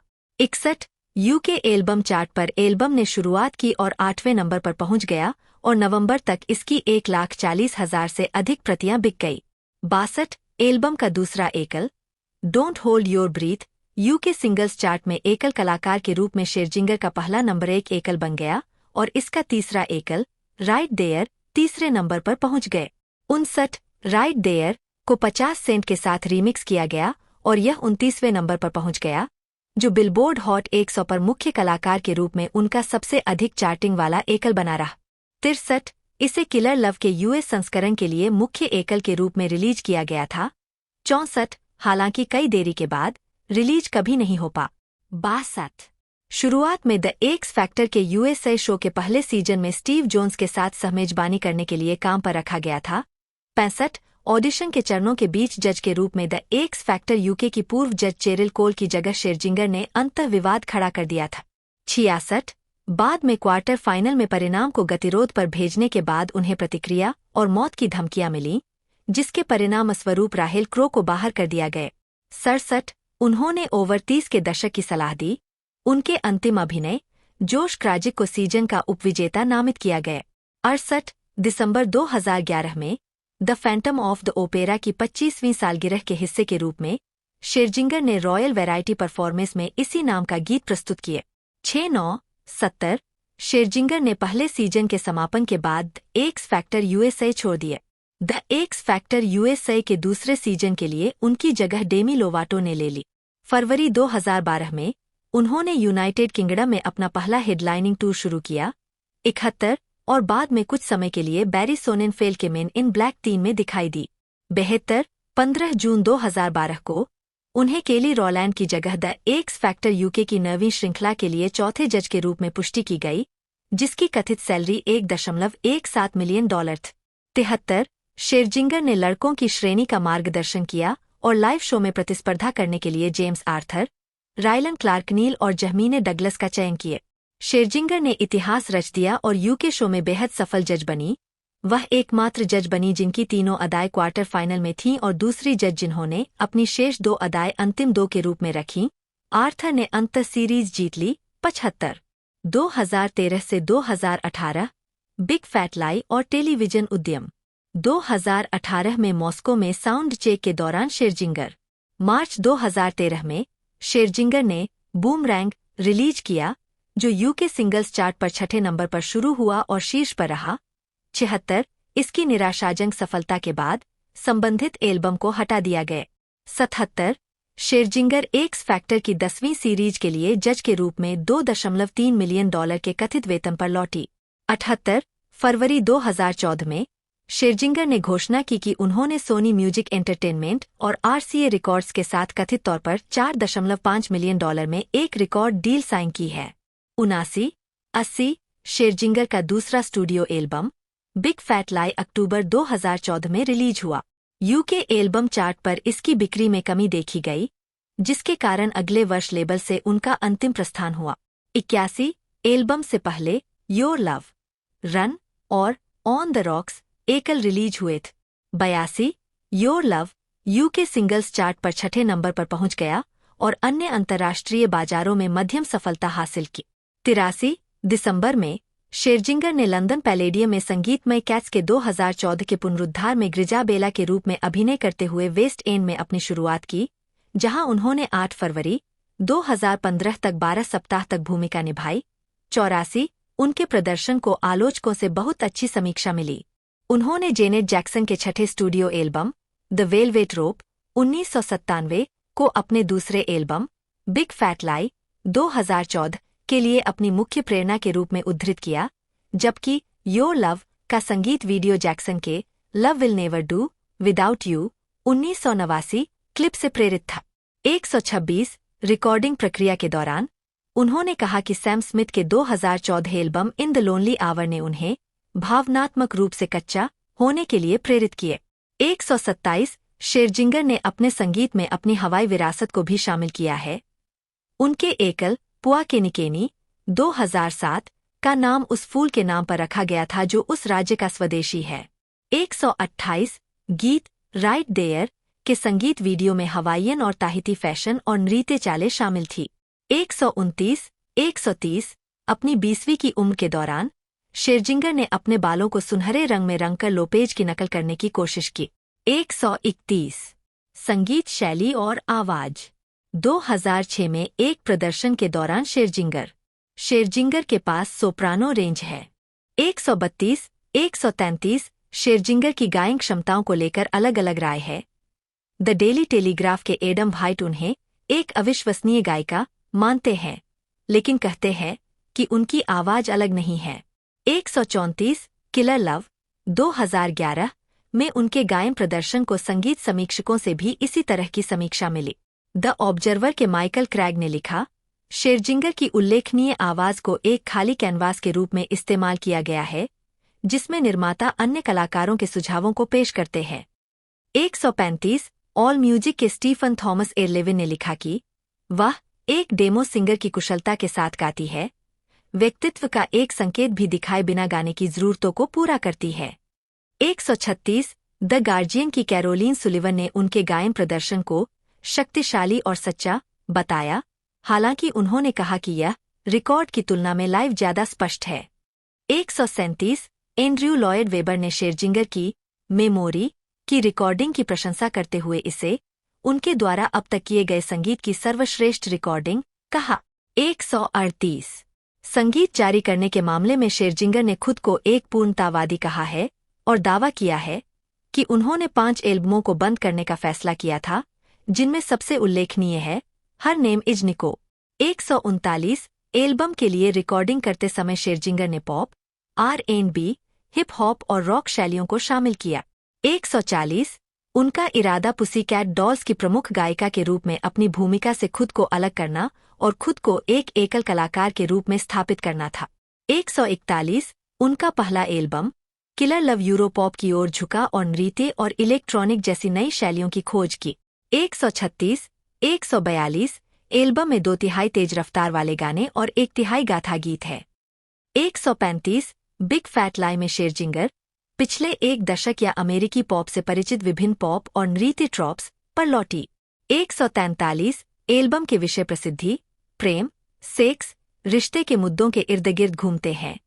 144 और बुलीमिया के साथ उसके संघर्ष को संबोधित करते हैं।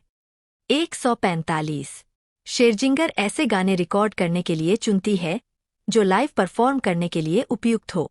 146 उनकी स्टेज प्रेजेंस की प्रशंसा की गई है। शेरजिंगर के दौरे की समीक्षा करते हुए द गार्डियन के सुलिवन ने लिखा कि वह अपने 4 नर्तकों को मात देने में सक्षम है। 137 रोलिंग स्टोन पत्रिका के पाठकों ने शेरजिंगर को अपना 9वां पसंदीदा डांसिंग संगीतकार चुना। 147 स्टेज पर परफॉर्म करते समय उत्तेजक के रूप में वर्णित, शेरजिंगर ने कहा कि उनका स्टेज व्यक्तित्व एक मजबूत जगह से आता है, कमजोर जगह से नहीं, और इसमें एक बड़ा अंतर है। जब आप किसी ऐसे व्यक्ति को देखते हैं जिसके पास अभी भी क्लास है और जो सशक्त है, तो इसमें एक बड़ा अंतर होता है। 9 सार्वजनिक छवि 2019 में शेरजिंगर को द पुसीकैट डॉल्स की प्रमुख गायिका के रूप में जाना जाता है और उन्हें इस समूह का नेतृत्व करने का श्रेय दिया जाता है, जो दुनिया भर में 55 मिलियन से अधिक रिकॉर्ड बेचकर दुनिया के सबसे अधिक बिकने वाले गर्ल ग्रुप में से एक बन गया है। 148 उनकी प्रमुख भूमिका को आलोचकों और उनके साथी सदस्यों की आलोचना का सामना करना पड़ा। 149 150 मुख्यधारा की मान्यता प्राप्त करने वाली एकमात्र सदस्य होने के बावजूद शेरजिंगर ने विशेष रूप से अपने मूल देश में एक सफल एकल कैरियर विकसित करने के लिए संघर्ष किया है। 143 बिलबोर्ड के अनुसार 2007 में हर नेम इज निकोल के रद्द होने से शेरजिंगर के एकल करियर में बाधा आई। 151 जबकि उनके दोनों एल्बम किलर लव 2011 और big fat lie 2014 daily telegraph के लिए लिखते हुए एडम व्हाइट ने शेरजिंगर के करियर का वर्णन सभी सही तत्वों में एक आदर्श के स्टडी के रूप में किया है, जो स्वचालित रूप से एक महान परिणाम नहीं देता है। वह कभी भी अपने आप में एक पॉप स्टार के रूप में नहीं उभरी, इसके बजाय एक रियलिटी टीवी जज और उत्पादों के प्रवक्ता के रूप में अधिक दृश्यता और सफलता प्राप्त की।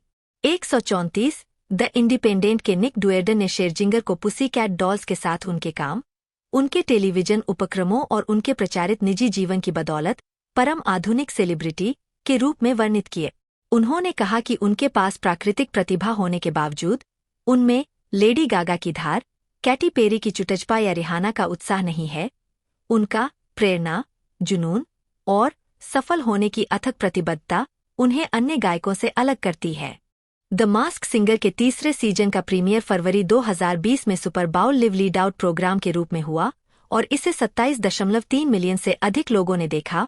यह सीरीज का सबसे ज्यादा देखा जाने वाला एपिसोड था। 105 पुसी कैट डॉल्स का रिएक्ट उसी महीने रिलीज किया गया, जिसे मध्यम सफलता मिली। 106 शेरजिंगर ने नेटफ्लिक्स की मूल एनीमे सीरीज ट्रेसे में मिरांडा ट्रेसे को आवाज दी, जिसका प्रीमियर 10 जून 2021 को हुआ। 107 शेरजिंगर ने एनबीसी के musical television special any live में ग्रेस फेरेल की भूमिका निभाई, जो 2 दिसंबर 2021 को प्रसारित हुआ। 108 पुसी कैट डॉल्स के पुनर्मिलन दौरे को तब रोक दिया गया था जब समूह के संस्थापक रॉबिन एंटिन ने शेरजिंगर पर मुकदमा दायर किया था।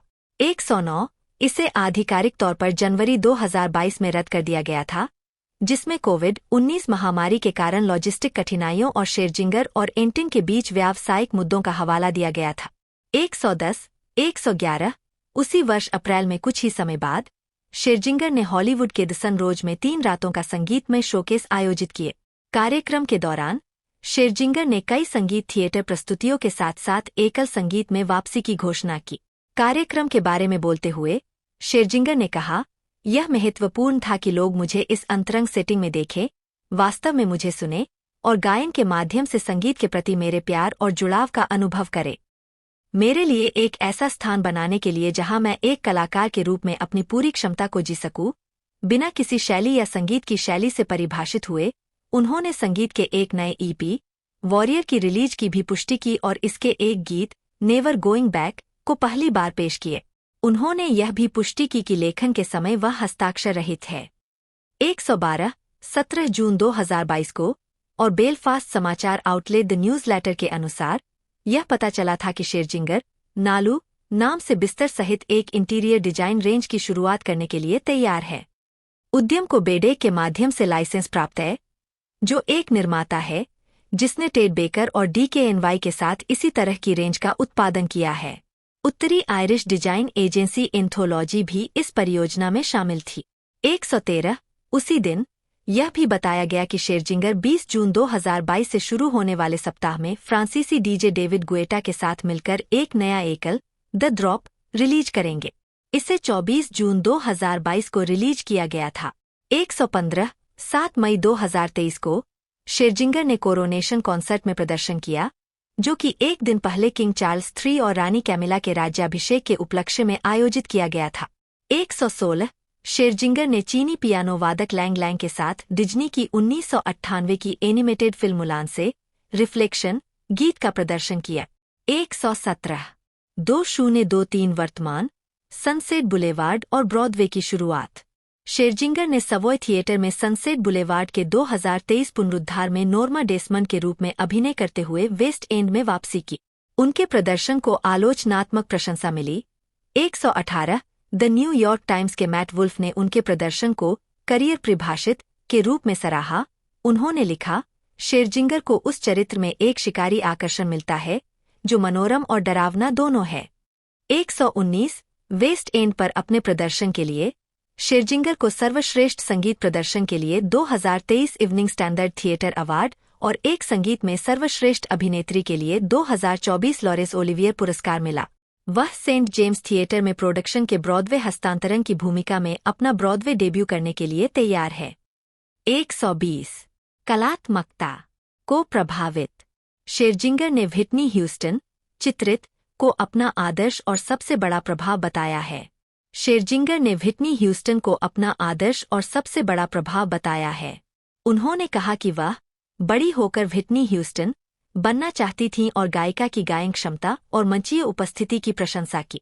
121 122 उन्होंने कहा, कोई भी उनके जैसा उनके गाने नहीं गा सकता। उनमें इतनी शक्तिशाली ऊर्जा थी कि जब वह गाती थीं तो ऐसा लगता था जैसे उनके पंख लग गए हों। उन्होंने अपनी आवाज से ब्रह्मांड को भर दिया। उनका उपहार एक दिव्य उपहार था और यह सबसे सुंदर पैकेज में आया था। 122 उन्होंने खुलासा किया, ह्यूस्टन का the greatest love of all वह गीत था जिसने उन्हें संगीत करने के लिए प्रेरित किए। 123 जैसे जैसे वह बड़ी होती गईं, उन्होंने एला फिट्जगेराल्ड, बिली हॉलिडे, रॉबर्टा फ्लैक, साडे, एलानिस मोरिसेट और टीना टर्नर जैसे कलाकारों को भी सुना। 121 उन्होंने यह भी कहा है कि एंड्रयू लॉयड वेबर का संगीत एक कलाकार के रूप में उनके लिए प्रभावशाली रहा है, क्योंकि वह Jesus Christ Superstar, Joseph and the Amazing Technicolor Dreamcoat, Evita जैसे संगीत सुनते हुए बड़ी हुई है।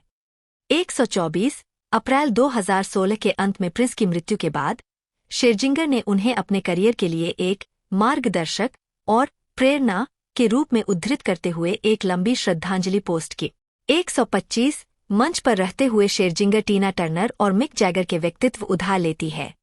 जिस तरह से वह मंच पर इधर उधर नाचते हैं और मंच पर उनका संतुलन। लेकिन मुझे टर्नर का रवैया और सैस पसंद है। मैं हर समय उनसे कुछ न कुछ चुराती हूँ, खासकर इस ग्रुप पुसी कैट डॉल्स की प्रमुख गायिका होने के नाते। अप्रैल 2010 में शेरजिंगर ने कपड़ों की दुकान सी के साथ मिलकर ब्राजील के स्टोर में अधोवस्त्र, जूते, हैंडबैग और गहनों का अपना संग्रह लॉन्च किए। 176 ऑनलाइन फैशन रिटेलर मिसगाइडेड के साथ एक सहयोग मार्च 2014 में जारी किया गया था, जहां उन्होंने 30 पीस रेंज डिजाइन की थी। 177 उनके सहयोग से रिटेलर को लाभ में 70% की वृद्धि करने में मदद मिली। 178 पृष्ठांकन यूनिलीवर के सहयोग से शेरजिंगर ने ड्यूरन के रियो 1982 को रिकॉर्ड किए। 179 दिसंबर 2011 में शेरजिंगर ने इम्प्रेस नेल्स मैनिक्योर लाइन का समर्थन करना शुरू किया और उसकी अपनी सिग्नेचर सीरीज है। 180 181 2012 से 2014 तक शेरजिंगर हर्बल एसेंसेस की राजदूत थी। 182 मार्च 2013 में उन्हें मॉस्को के लिए प्रथम श्रेणी के मार्गों को बढ़ावा देने के लिए ब्रिटिश एयरवेज के राजदूत के रूप में घोषित किया गया था। 183 अप्रैल 2013 में यह घोषणा की गई कि शेरजिंगर मुलर कॉर्नर, लक्सरी योगर्ट्स की एक श्रृंखला और फ्रंट टीवी और प्रिंट अभियानों का चेहरा होंगी।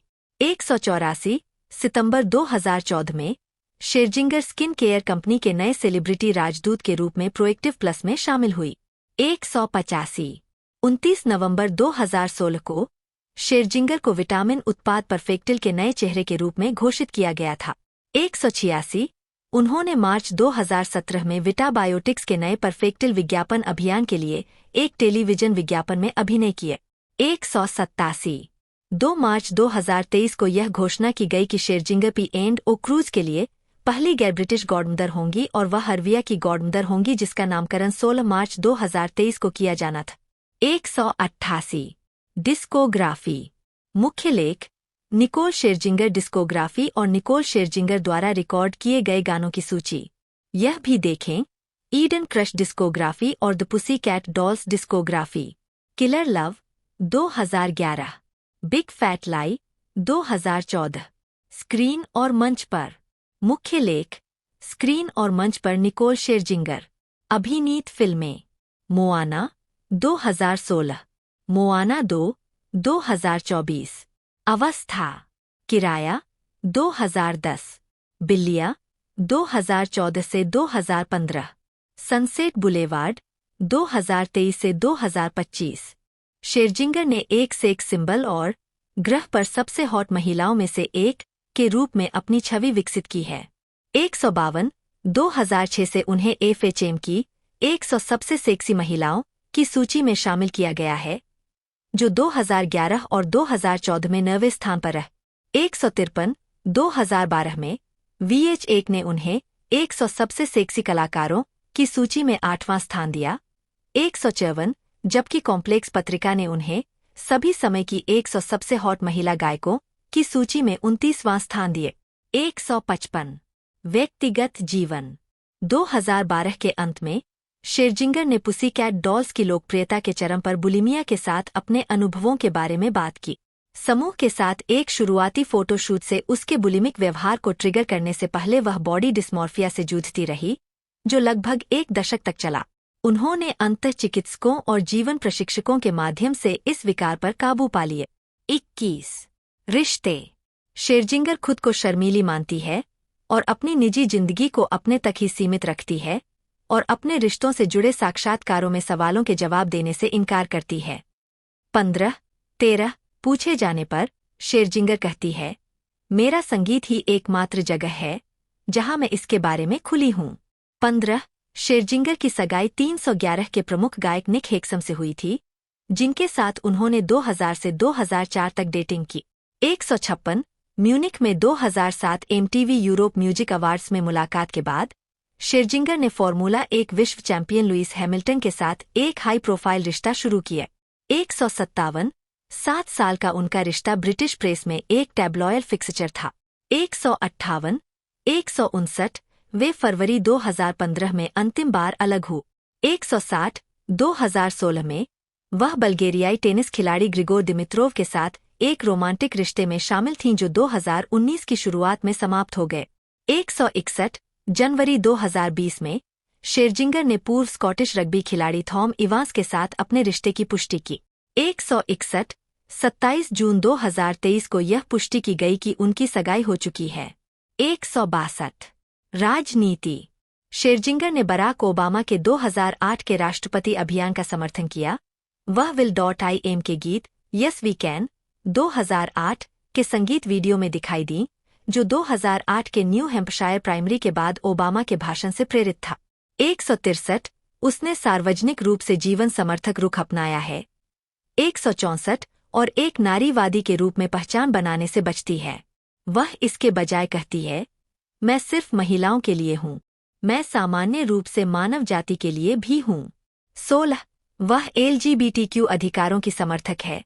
165 और 2017 में बिलबोर्ड के माध्यम से शेरजिंगर ने LGBTQ समुदाय को एक प्रेम पत्र प्रकाशित किया, जिसमें उन्होंने प्रतिकूलता के खिलाफ मजबूती से खड़े होने और बदलाव के लिए एकजुट होने वाले समुदाय होने के लिए समुदाय की प्रशंसा की। 166 परोपकार 2010 के हैती भूकंप के बाद विभिन्न अन्य कलाकारों के साथ उन्हें charity single we are the world 25 for Haiti में दिखाया गया था और जॉर्ज क्लूनी और वाइक्लेव जीन की होप फॉर हैती नाउ एक global benefit for earthquake relief telethon में भाग लिया, जिससे त्रासदी से प्रभावित लोगों को लाभ हुआ। 168 अक्टूबर 2010 में उन्होंने the Rocky horror picture show की 35वीं सालगिरह के संगीत कार्यक्रम में ट्रिक्सी का किरदार निभाया, जिसने गंभीर चिकित्सा स्थितियों वाले बच्चों के लिए hole in the wall foundation शिविर पेंटेड टर्टल के लिए पैसे जुटा। 169 अपनी चाची से प्रेरित होकर, जिन्हें डाउन सिंड्रोम है, वह स्पेशल ओलंपिक की वैश्विक राजदूत बन गईं। 170 2014 से शेरजिंगर यूनिसेफ यूके की समर्थक है और उन्होंने गुयाना, मनीला, फिलीपींस और केन्या की यात्रा की है, जहां उन्होंने गरीबी में बच्चों को लाभ पहुंचाने वाले संगठन के समर्थित केंद्रों का दौरा किए। 171 बाद में उन्होंने 17 अक्टूबर 2014 को कैंसर अनुसंधान के लिए धन जुटाने के लिए स्टैंड अप 2 कैंसर के लिए सुदोसी गायक मंडली के साथ ब्रेव का प्रदर्शन किए। 172 शेरजिंगर कई अन्य कलाकारों के साथ एकल love song to the earth में शामिल थीं, जिसे जलवायु परिवर्तन पर जागरूकता बढ़ाने के वैश्विक अभियान के हिस्से के रूप में 2015 के संयुक्त राष्ट्र जलवायु परिवर्तन सम्मेलन से पहले सितंबर 2015 में जारी किया गया था। 173 सितंबर 2016 में शेरजिंगर कई अन्य कलाकारों के साथ ब्लैक आइड पीज के गीत वेयर इज द लव के रीमेक में शामिल हुईं, जहां सभी I.am के गैर लाभकारी फाउंडेशन I.am.angel फाउंडेशन की ओर गए। 174 अगस्त 2019 में उन्होंने मोना केया पर 30 मीटर टेलीस्कोप के निर्माण के खिलाफ विरोध प्रदर्शन में भाग लिया, एक जगह जिसे मूल हवाई वासियों के लिए एक पवित्र आध्यात्मिक स्थल माना जाता है। रोज माटाफियो बटा MTAFIO बटा जन्म 25 फरवरी 1992, एक न्यूजीलैंड की कॉमेडियन, अभिनेत्री और टीवी प्रस्तोता है। वह न्यूजीलैंड के late night comedy sketch show funny girls की लेखिका और कलाकार थी। 3 2018 में उन्होंने अपने शो हॉर्न डॉग के लिए एडिनबर्ग फेस्टिवल फ्रिंज में सर्वश्रेष्ठ शो के लिए एडिनबर्ग कॉमेडी अवार्ड जीता। प्रारंभिक जीवन माता फेओ ऑकलैंड के पोन्सनबी में पली-बढ़ी और ऑकलैंड गर्ल्स ग्रामर स्कूल में पढ़ी, जहां वह हेड गर्ल थी। उसके 2 बड़े भाई हैं। 4 उसके पिता सामोन है और उसकी मां स्कॉटिश और क्रोएशियाई विरासत की है। 3-5 उसके माता पिता रस्ताफेरियन है और इज़राइल के 12 जनजातियों के संप्रदाय से संबंधित है। 6 माता फेओ ने अपनी परवरिश को काफी आरामदायक बताया है। 7-8 15 साल की उम्र में माताफेयो ने न्यूजीलैंड कॉमेडी ट्रस्ट द्वारा आयोजित क्लास कॉमेडियन कार्यक्रम के मंच के माध्यम से स्टैंड अप कॉमेडी करना शुरू किया और 2007 में न्यूजीलैंड इंटरनेशनल कॉमेडी फेस्टिवल में nailed it on the night पुरस्कार जीता। वह तब से इस फेस्टिवल में नियमित रूप से शामिल होती रही है। 9. आजीविका। क्लास कॉमेडियन कार्यक्रम से स्नातक होने के बाद से माताफियो ने 2010 न्यूजीलैंड इंटरनेशनल कॉमेडी फेस्टिवल में सर्वश्रेष्ठ नवागंतुक का पुरस्कार जीता। 9. वह 2012 में लोकप्रिय comedy festival show fan fiction comedy 10 की होस्ट बनी। उन्हें फेस्टिवल में अपने एकल स्टैंड अप कॉमेडी शो के साथ सफलता मिली है। लाइफ लेसन्स आई है, learn from the sat is based on things I है, seen on television 2011, Scout's honour 2012 और the Rose Matafeo variety hour 2013। Matafeo ने 2013 में the Rose Matafeo variety hour के लिए बिलिटी अवार्ड जीता, जो न्यूजीलैंड के उभरते हुए हास्य कलाकारों की क्षमता को पहचानता है। इससे पहले उन्हें 2012 में उनके शो स्काउट्स ऑनर के लिए नामांकित किया गया था। 5, 11, 12 फेस्टिवल में उनके 2014 के शो का नाम पिज्जा पार्टी था। 13, 2015 में उन्होंने गाय मोंटगोमरी के साथ एडिनबर्ग फेस्टिवल फ्रिंज में रोज माताफियो और गाय मोंटगोमरी आर फ्रेंड्स शीर्षक से एक युगल शो किए। 14, 25 अगस्त 2018 को माताफियो ने अपने शो हॉर्नडॉग के लिए एडिनबर्ग फेस्टिवल फ्रिंज में सर्वश्रेष्ठ शो के लिए एडिनबर्ग कॉमेडी अवार्ड जीता। 15 और 10,000 पाउंड का पुरस्कार जीता। 16, 17 वह एकल शो के लिए प्रतिष्ठित पुरस्कार जीतने वाली पहली रंगीन व्यक्ति थीं। 18 और पहली न्यूजीलैंडर थी। 17, 19 उनसे पहले केवल 4 अन्य महिला एकल स्टैंड अप कॉमेडियन ने यह पुरस्कार जीता था। 18 वह यू लाइव की एक टीवी प्रस्तोता और होस्ट थीं, जो 13 मार्च 2011 से 31 अगस्त 2013 तक TVNZ चैनल पर चली, जब चैनल समाप्त हो गए। TVNZ खत्म होने पर उन्होंने जोनो एंड बेन 810 एक व्यंग्यपूर्ण समाचार और कॉमेडी स्केच शो के लिए एक लेखक के रूप में एक नई भूमिका निभा। 20 माटाफियो ने 2015 से 2018 तक 3 सीजन के लिए न्यूजीलैंड के sketch comedy show funny girls में सहनिर्माण और अभिनय किए। 21 वह 2018 से ABC कॉमेडी स्क्विंटर्स में तालिया की भूमिका निभा रही हैं। 22 माटाफियो जॉन रिचर्डसन अल्टीमेट वॉरियर में चिंताजनक विषयों के अन्वेषक के रूप में दिखाई दिए और जनवरी 2020 में चैनल 4 टीवी के लिए 8 आउट ऑफ 10 कैट्स दज काउंटडाउन S19 EP1 में रिचर्डसन के साथ भी दिखाई दी। 23 वह रिचर्ड उस्मान के हाउस ऑफ गेम्स की सीरीज 3 और टास्क मास्टर की 9वीं सीरीज की प्रतियोगी थी। 10 साल तक स्टैंड अप कॉमेडियन के रूप में दौरा करने के बाद माताफियो ने 2018 में कहा कि वह घंटे भर की कॉमेडी से ब्रेक लेना चाहती है और इसके बजाय अधिक अभिनय करना, अधिक लिखना और निर्देशन भी करना चाहती है। 24 माताफियो ने 2019 New Zealand TV comedy golden boy के 5 एपिसोड में निर्देशक के रूप में काम किया। 25 माटाफियो ने 9 मई 2019 को TBS पर कॉनन ओब्रायन के टॉक शो कॉनन में एक कॉमेडियन के रूप में अपना US टेलीविजन डेब्यू किया था। 26 2019 में माटाफियो जेम्स एकेस्टर और जोश विडिकॉम्बे के शो हाइपोथेटिकल ऑन डे में दिखाई दिए। 27 वह वर्तमान में लिटिल एम्पायर पॉडकास्ट नेटवर्क पर कॉमेडियन और लेखिका एलिस स्नेडेन के साथ podcast boners of the heart की मेजबानी करती है। 28 वह डेबोरा फ्रांसिस हाइट के द गिल्टी फेमिनिस्ट पॉडकास्ट 29 और रिचर्ड हेरिंग के साथ RHLSTP पॉडकास्ट पर अतिथि थी। 30 2019 में माटाफियो ने TV3 के लिए न्यूजीलैंड के सिटकॉम गोल्डन बॉय के पहले सीजन में 5 एपिसोड का निर्देशन किया।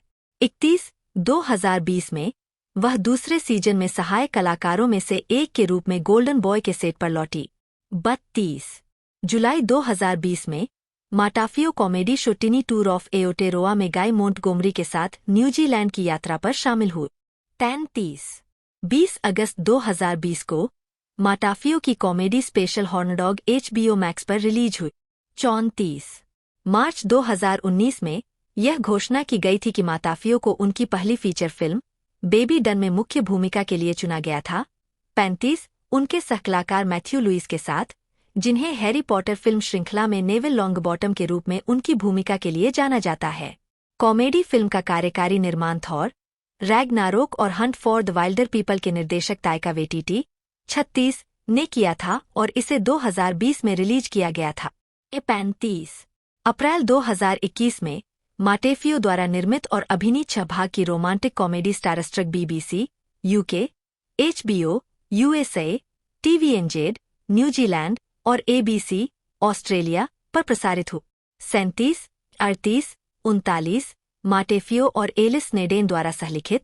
कलाकारों में अभिनेता निकेश पटेल, प्रमुख व्यक्ति और प्रेम रुचि टॉम शामिल थे।